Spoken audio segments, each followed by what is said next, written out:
Tonight, the greatest ever goes in search of the ultimate helicopter. Helicopters don't really fly. They vibrate so badly the ground rejects them. Fly helicopter is great because you feel free. It is an exhilarating experience to fly a helicopter.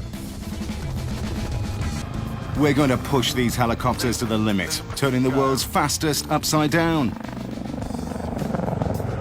We'll deliver a glass of champagne the hard way in a Force 8 gale and discover just how deadly they can be.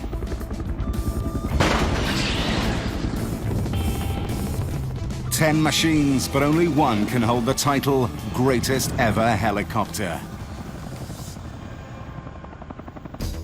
Starting our countdown is the greatest aerial crane ever built. At number 10, it's the Ericsson Air Crane. It's a fun machine to fly. It's very agile, very quick, and has a lot of horsepower. For heavy lift of heavy equipment into really difficult situations, it is absolutely without peer. The air crane can lift an incredible 12.5 tons, but its real strength is in its ability to place these colossal loads with absolute precision. In 1976, an air crane topped off Toronto CN Tower. At 553 meters, it's the tallest freestanding structure in the world. And at number 9 is a machine that scaled new heights of helicopter design. It is the Llama. The Llama, of course, is the highest flying helicopter ever. Jean Boulet's incredible 12,442-meter record still stands to this day, over 30 years later. The Llama was originally designed for the Indian Air Force to defend their high-altitude borders in the Himalayan mountains. To utilize all this power, the Llama has the lightest airframe possible. It's really nothing more than a bubble for the pilot to sit in, attached to an open tail boom. Its only additional equipment is to enable the pilot to operate at altitude. This is probably the only civilian aircraft in the country that is set up with an oxygen system. Without the oxygen, it would be impossible for the pilot to breathe above 12,000 feet. If you've got loads of cargo and want it shifted in a hurry, then a helicopter at number 8 is the beast for you. It's the greatest transport helicopter ever. It is the Chinook. Unlike most helicopters, the Chinook has 2 main intermeshing rotors. This gives it incredible amounts of power. It can lift a massive 12 tons inside or out. And not only that, with a flight control system based on that of a 747, the Chinook is one of the smoothest rides in the sky. The Chinook is always the right tool for the job, just based on its multitude of roles. If we can tie a sling to it, we can take it. At number 7 is a helicopter that everyone knows. It's the Jet Ranger. It's a bit like a classic car, you know, it's a child of the 60s, really. It was designed by a designer, not by an aircraft person. And they just created this outside mold line and then went out and flew it and started selling them like hotcakes. Since it first flew, Bell has sold more than 4,500 Jet Rangers, making it the most prolific civilian helicopter on the planet. With energy-absorbing landing gear and seats, rupture-resistant fuel cells, and over 54 million trouble-free flight hours, it's also the safest helicopter ever. At number 6 is a long-range helicopter that can fly in any type of weather. It is the Sea King. When you see it coming over the horizon, you know the cavalry have arrived. Well, obviously, if the most powerful person in the world can fly on a Sea King, then the aircraft is good enough for anyone. The Sea King is a really versatile helicopter. It combines range, it combines physical lifting capacity, and it combines a large fuselage which can carry troops, can carry a lot of equipment, and can be changed quickly by an operator from one role to another. The Sea King was designed for US Navy shipboard operations. It first flew an incredible 46 years ago. Precision flying is the Sea King's forte, getting into tight situations in all types of weather with no room for error. But when you compare the handling of this aircraft to more modern aircraft, what you tend to find is that it handles a bit more like a truck than a sports car. It's the Ferrari of the skies, and it's our number 5. It's the Westland Lynx.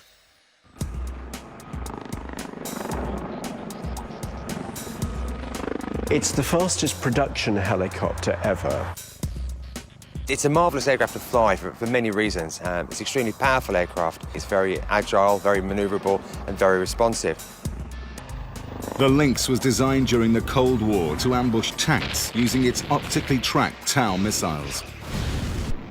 But the deadly TOW missiles are just the beginning.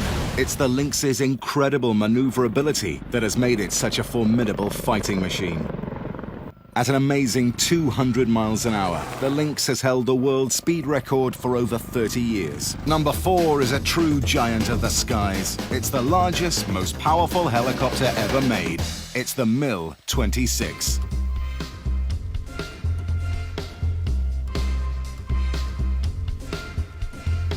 The problem was how to transport nuclear missiles to remote Siberia during the Cold War. The answer was to build the largest helicopter in the world. With a capability to lift 40,000 pounds, there is nothing that outlifts the Mi-26.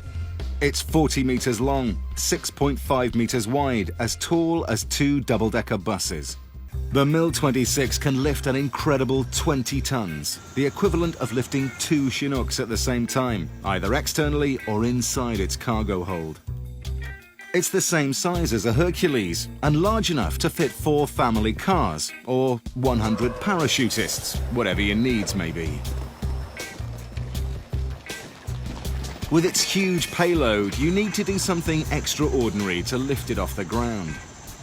Okay, here we are, the heart of the Mi-26. 2 engines called D136 of 12,000 horsepower each. The fuel consumption is around 2.5 tons an hour, so that means around 3,000 liters. That's a lot of fuel, but there is quite a lot of horses to... In fact, that's over 50 times more powerful than a Ferrari. At number 3 is an aircraft that has changed the face of warfare. It's the world's deadliest helicopter. It's the Apache Longbow. Each Apache Longbow is fitted with over $12 million worth of avionics equipment, all intent on getting the kill. Its mast-mounted radar and nose-mounted day and night vision systems allow the pilot to clearly detect and identify targets up to 5 miles away. But this precision sighting system is nothing without the weapons it controls. It's got the 30mm chain gun, which is right underneath the co-pilot's station. This is a rocket pod, and it shoots what's called 2.75-inch folding fin arrow rocket. It's not necessarily going to go exactly to the point where you're trying to aim it. It's going to go in that general area. Of all the weapons, it's the Hellfire missiles that are the most deadly. Each missile costs a whopping $85,000 US, and the Apache carries 8 of them. They're guided by a laser beam. With the help of its fire control system, the aircraft scans the battlefield, identifying up to 1,000 separate targets. It prioritizes the most dangerous and initiates an attack.